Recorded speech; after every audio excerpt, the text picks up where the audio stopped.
Hello friend, कैसे हैं आप सभी लोग। आप सभी की तैयारी कैसी चल रही हो। आई होप की सबकी तैयारी अच्छी चल रही होगी। इसमें आप लोगों को हिस्ट्री का ज्योग्राफी के जो आप लोगों को वीडियो प्रोवाइड किए जा रहे हैं वो भी आपको अच्छी तरह समझ में आ रहे होंगे। उसके बाद आप लोगों के 18 तारीख के बाद एसआई की पूरी हिंदी भी करवाई जाएगी और आपको यूपी टेट का पूरा सिलेबस भी कराया जाएगा। ठीक है, उसको आराम से पढ़ेगा। अगर एक बार समझ में नहीं आती है, थोड़ा सा ज़्यादा इसमें एक ही वीडियो में बहुत ज़्यादा चीज़ें आप लोगों को दी जाती हैं ताकि आपको कम समय में ज़्यादा चीज़ें हो सके, क्योंकि सबसे बड़ा ही पोर्शन है आपका हिस्ट्री और ज्योग्राफी और साथ में पॉलिटी की ज़्यादा वीडियो नहीं आएगी क्योंकि वो जल्दी हो जाएगा। इसलिए सबसे ज़्यादा जो आप लोगों को वीडियो दी जा रही है वो ज्योग्राफी की और हिस्ट्री की दी जा रही है ताकि आपको कम समय में ज़्यादा चीज़ें आप लोगों का हो सके और पूरा सिलेबस भी हो सके जो एसएसटी है। क्योंकि आपकी एसएसटी सामान्य अध्ययन वाला जो जीएस वाला पेपर होगा 50 नंबर का, उसमें भी आएगी और जो आप लोगों का मेन पेपर होगा उसमें भी आएगी आप लोगों की। उसमें भी हिस्ट्री ज्योग्राफी का काफ़ी अच्छा सिलेबस है, बड़ा सिलेबस है, वो सारा आएगा उसमें।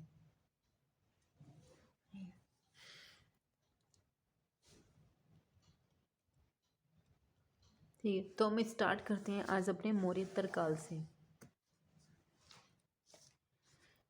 ठीक है, यहाँ पे क्या है, आपको मौर्योत्तर काल है। मौर्योत्तर काल के लिए क्या फेमस है, क्योंकि यहाँ पे कुछ यूनानी शासक भी थे।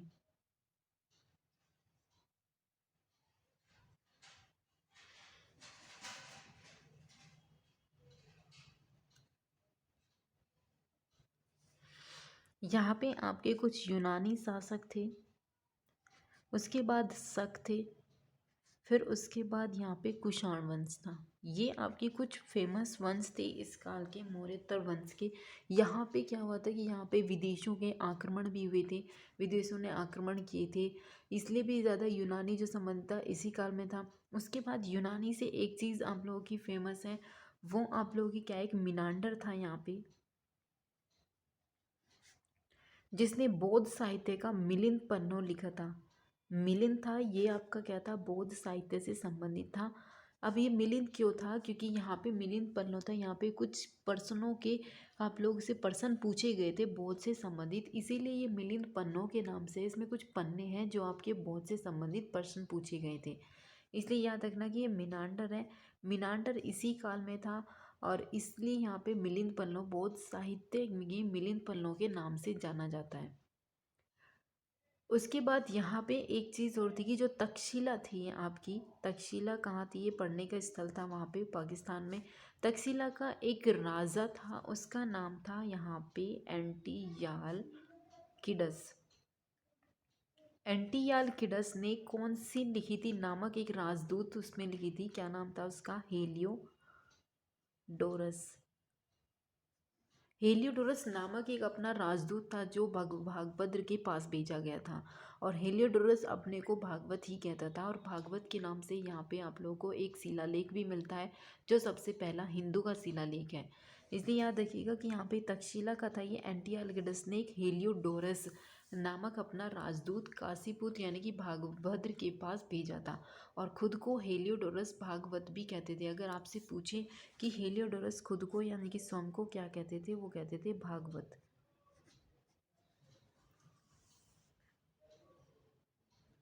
दूसरा आपका क्या था, शक। यहाँ पे क्या हुआ कि शकों ने काफ़ी आक्रमण भी किए थे यहाँ पे, जिसे सिक्कारी के नाम से भी जाना जाता है। शकों के यहाँ पे आक्रमण हुए थे, इससे ज़्यादा और कुछ नहीं है यहाँ पे संबंधित। किसी ने ज़्यादा आक्रमण किए, किसी के काल में कम आक्रमण हुए थे। यहाँ पे माना जाता है कि इसकी दो शाखाएं भी थी जिसे क्षत्रप कहते हैं, एक थी आपकी तक्षशिला और दूसरी मथुरा थी। इनसे ज़्यादा क्वेश्चन नहीं आते हैं शक से, सिर्फ ये आता है कि हाँ यहाँ पे शक का आक्रमण हुआ था। और दूसरा ये था कि रुद्रामन की जो जानकारी मिलती है यहाँ पे, रुद्रामन की मिलती है, रुद्रामन के बारे में मिलती है कि इसने ये आक्रमण भी किए थे इसके काल में, और इसकी जानकारी हमें जूनागढ़ के अभिलेख से मिलती है, शिलालेख से मिलती है जूनागढ़ की। ठीक है, इसी के साथ आपका एक और वंश था, कुषाण वंश से आने के से पहले एक था जिसका नाम था पहलव। ये था आपका पहलव वंश। इस वंश को पार्थ्य वंश के नाम से, या पार्थ्य के निवासी थे इसलिए से पार्थियों के नाम से भी जाने जाते हैं। यहाँ पे इसके क्या था कि यहाँ पे एक संस्थापक था मिस्रदात। इसके बारे में ज़्यादा क्वेश्चन नहीं पूछे गए हैं कि इसका संस्थापक कौन था, लेकिन अगर आप इसका संस्थापक पूछना चाहते हैं तो इसका संस्थापक था मिस्रदात। और इस काल के जो सबसे प्रसिद्ध शासक थे उसका शासक का नाम था गोंडो फर्नीज। अभी गोंडो फर्नीस कौन थे? यहाँ का एक प्रसिद्ध शासक था जिसके सिक्के पर क्या मिलती है? क्षत्रिय की उपाधि मिलती है। किसके सिक्कों पर? गोंडो फर्नीस था, यहाँ का प्रसिद्ध शासक था। इसने सिक्के बनवाए, सिक्कों पर इसकी ये उपाधियाँ मिलती हैं। किस कौन सी उपाधि? क्षत्रिय की उपाधि। और जिन्होंने क्या किया था कि बौद्ध को ग्रहण किया था, बौद्ध धर्म को ग्रहण किया था। ठीक है, अब हम बात करते हैं कौन से? आपके कुषाण वंश की। कुषाण वंश में सबसे प्रसिद्ध राजा था आपका कनिष्क, जिसके काल में बहुत सारी कलाओं का भी उदय हुआ। और कुषाण वंश के संस्थापक की अगर हम बात करें तो उसका नाम था कुजुल कैड फिसस। ये इसके संस्थापक थे, अगर आपसे संस्थापक ही पूछे। ठीक है, अगर आपसे इसके संस्थापक के बारे में पूछ रहा है तो इसका संस्थापक कौन सा होगा? कुजुल कैड फिसस के नाम से जाना जाता था, लेकिन इसके प्रसिद्ध शासक थे आपके कनिष्क। कनिष्क के काल में क्या हुआ था कि कनिष्क के काल में कनिष्क ने क्या चलाया? एक संवत चलाया था जिसे शक संवत के नाम से जाना जाता है। ये चलाया था 78 ईसा में। इस शक संवत को चलाया था। आपसे पूछा जा सकता है कि शक संवत कब चलाया गया था? तो 78 ईसा पूर्व में चलाया गया था। इसके कुछ दरबारी कवि थे, उसका नाम था अश्वघोष। अश्वघोष की पुस्तक पूछ सकता है तो बुद्ध चरित था, जिसमें बुद्ध के बारे में वर्णन मिलता है। उसके बाद इसके काल में एक प्रसिद्ध विद्वान भी थे, उसका नाम क्या था? चरक, जिनकी पुस्तक नाम थी आपकी चरक संहिता। क्योंकि ये पूछ सकते हैं कि चरक संहिता किसके काल में या चरक किसके काल में थे, तो वो किसके काल में थे? कुषाण यानी कि कनिष्क के शासन काल में थे। यहाँ पे दो शैलियों का विकास भी हुआ, एक हुआ मथुरा और दूसरी आपकी कौन सी शैली का विकास हुआ? जो थी आपकी गांधार शैली। आप सबसे पहले ये पूछ सकते हैं जो आपकी मथुरा शैली थी वो क्या थी? शुद्ध भारतीयों के द्वारा थी, शुद्ध भारतीय थी वो। कौन सी? आपकी मथुरा जो शैली थी वो शुद्ध कैसी थी? शुद्ध भारतीय थी। लेकिन गांधार शैली क्या था कि गांधार शैली पर यूनानियों का प्रभाव पड़ा था। अब यूनानियों का प्रभाव में कैसी थी? जैसे महात्मा बुद्ध की जो तस्वीर दिखाई गई उसमें बालों को बिल्कुल खुली दिखाई गई, कहीं बंधे हुए दिखाए गए, उनके सर के पीछे चांद दिखाया गया, उनका जो फेस था वो इस तरीके से दिखाया गया कि बहुत चमक आ रही हो फेस पे। बिल्कुल कंधों पर उनके जो कपड़े थे वो उनमें सलवटें थी, फेस था इस तरीके से, जो उनकी भुजाएं थी, मांसपेशियाँ थी, इस तरीके के जितने भी आप लोगों को यहाँ पे मूर्तियाँ मिलती हैं उसमें यूनानियों का प्रभाव मिलता है।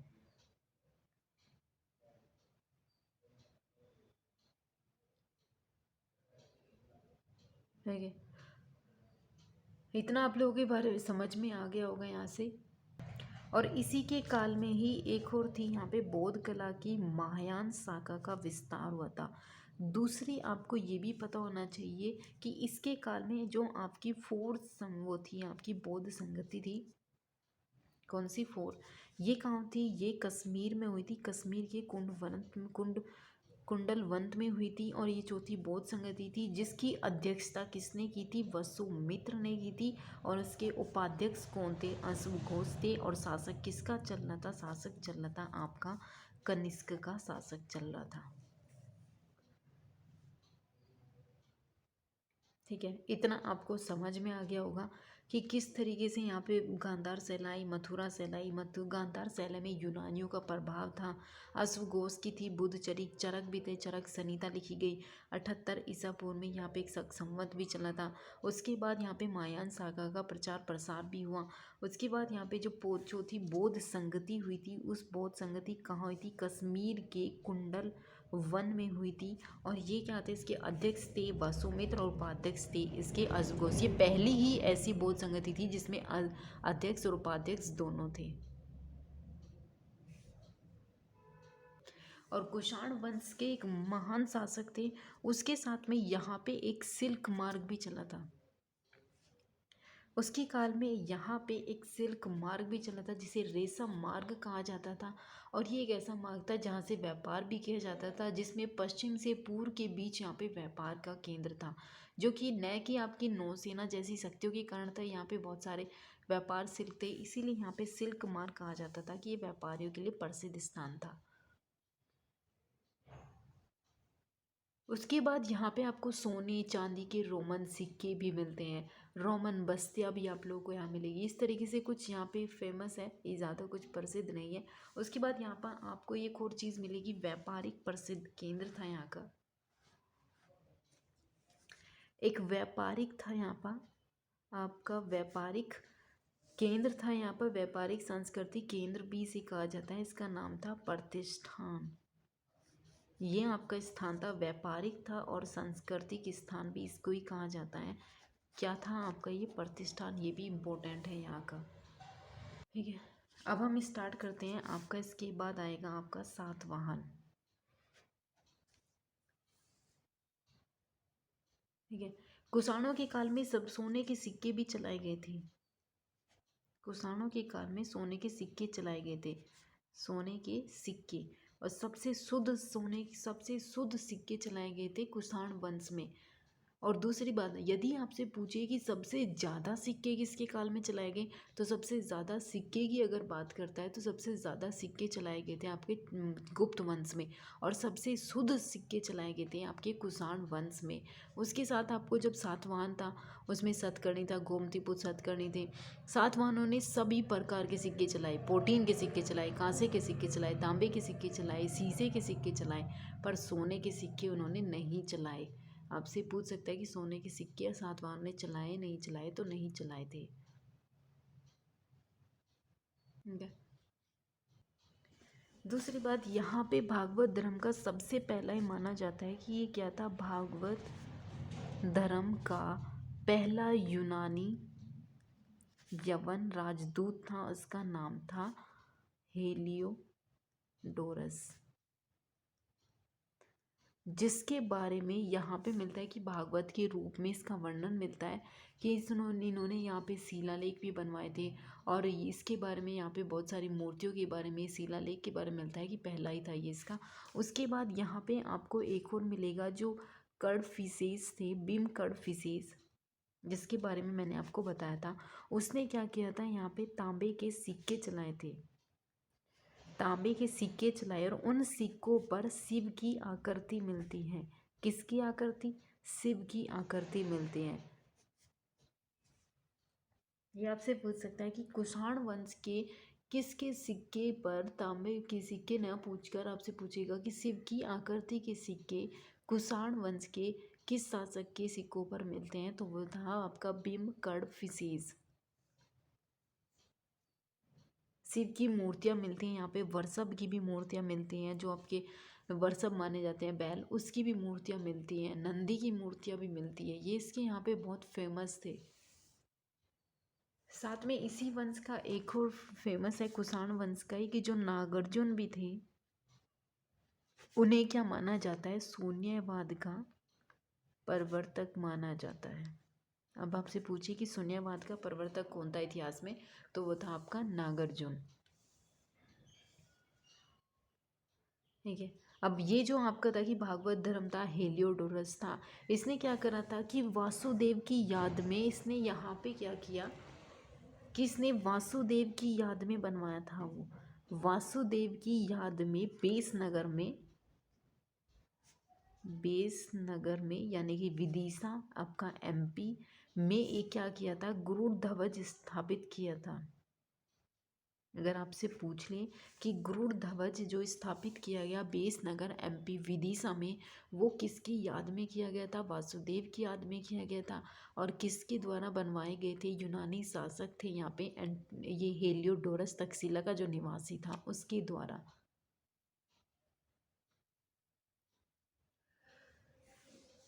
अब आप यहाँ पे मैंने एक चीज़ मैंने आपको बताई थी, सुदर्शन झील। इस सुदर्शन झील से ज़्यादा क्वेश्चन पूछे जाते हैं, तो इसके बारे में आप जितनी भी जानकारी है सभी को एक जगह लिख लीजिएगा। सुदर्शन झील सबसे पहले किसने निर्माण करवाया था, चंद्रगुप्त मौर्य ने। और ये कहाँ है? गुजरात में है। और इसका प्रांत पति कौन था? पुष्य गुप्त वेश्य। पुष्यगुप्त वेश्या ने इस झील का निर्माण करवाया था, इतना जरूर याद रखिए। दूसरा था इसी के साथ अशोक। अशोक क्या थे? इसका प्रांत पति कौन था? तो सांप। इसने भी क्या करा था? इस झील का निर्माण करवाया था। ठीक है, इन्होंने भी क्या किया था कि पहले चंद्रगुप्त मौर्य ने करवाया, उसके बाद अशोक ने इसका निर्माण करवाया, उसके बाद रुद्रामन ने भी इसमें क्या किया था? रुद्रामन ने क्या किया था कि इस झील का जो बांध था वो अतिवृष्टि से टूट गया था। अतिवृष्टि का कारण क्या होता है? कि बहुत ज़्यादा वर्षा होना। अतिवृष्टि के कारण जो इन्होंने यहाँ पे बांध बनाया था वो टूट गया था, और फिर उस बांध का इन्होंने पुनर्निर्माण करवाया था। अगर आपसे पूछे कि यहाँ पे पुनर्निर्माण किसने करवाया था, तो रुद्रामन ने करवाया था। ठीक है, इन सब की जानकारी अगर हम देखें कि गुप्त वंश की जानकारी अगर हमें कहीं में मिलती है, तो गुप्त वंश की जानकारी स्कंदगुप्त का एक आपको अभिलेख था जो आपको बिल्कुल पहले दिन ही पढ़ाया गया था, भीतरी अभिलेख। अब भीतरी अभिलेख में इसके बारे में यहाँ पे जानकारी मिलती है जो गुप्त वंश का था। स्कंदगुप्त का अभिलेख था भीतरी में। इसके यहाँ पे क्या मिलती है? इसके बारे में ज्ञात होता है कि गुप्त वंश कैसे थे, ज्ञात होते हैं कि स्कंदगुप्त का ये भीतरी अभिलेख था जिसके बारे में यहाँ पे वर्णन मिलता है कि अतिवृष्टि हो गई थी झील में और बांध टूट गया था, फिर किसने इसका दोबारा से पुनर्निर्माण भी करवाया, जिसने किसी से पैसे नहीं लिए, खुद करवाया, जिसने मतलब व्यक्तिगत रूप से खुद ही करवाया था उसने।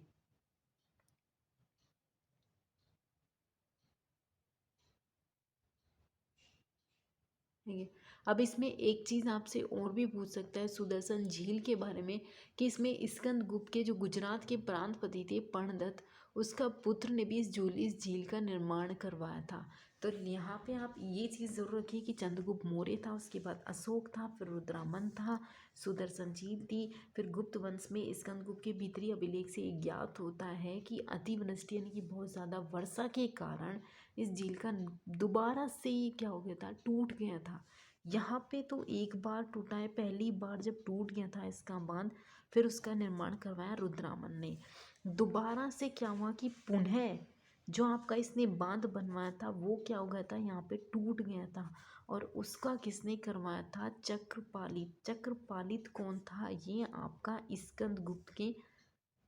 स्कंदगुप्त था, उसका प्रांतपति था पर्णदत्त, ये उसका पुत्र था। इतना याद रखिएगा कि ये उसका पुत्र था, जिसने जब दोबारा से वो बांध ज़्यादा वर्षा होने के कारण टूट गया तो उसने इसका पुनर्निर्माण करवाया था। किसने? चक्रपालित ने। आपसे ये क्वेश्चन पूछ सकता है कि किसने इसका निर्माण करवाया। आपको ये बता दिया कि कनिष्क ने 78 ईसा में संवत चलवाया। उसके बाद यहाँ पे कुछ बंदरगाह भी थे, कोरकई, कोलचे, ये भी थे। जब बंदरगाह आपको स्पेशल पढ़ाए जाएंगे वहाँ भी बताए जाएंगे।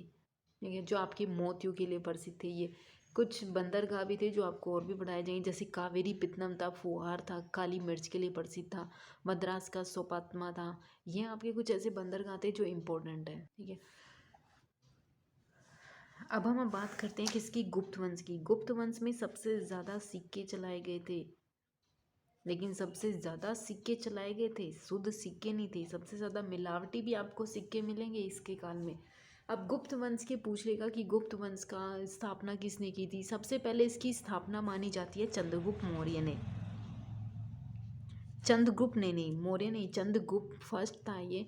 इसी ने क्या करा था? इसकी स्थापना की थी। लेकिन इससे पहले माना जाता है कि इसका आदि पुरुष कौन था? आदि पुरुष था इसका श्रीगुप्त।